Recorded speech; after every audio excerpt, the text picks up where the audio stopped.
Hello and welcome back to our channel. So today in this video we will be discussing about how to install Exodus in Android. So without wasting much of our time, let's get straight into the video.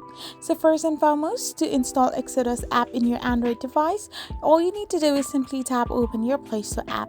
So once you have tapped open the Play Store app, you will end up in this kind of interface. So simply in the search screen, type in Exodus. Once you do so, you can find the Exodus crypto Bitcoin wallet. So simply tap on the install button, and after a few seconds or a couple of minutes, the app will start to get downloaded in your device. So once the app has been completely downloaded, it will now take some time to get installed in your device as well.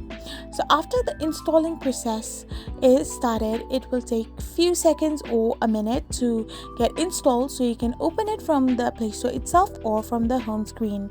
I hope you found this video helpful, so don't forget to hit that subscribe button and do give us a thumbs up. We will be back again with these informative videos. Thank you for watching.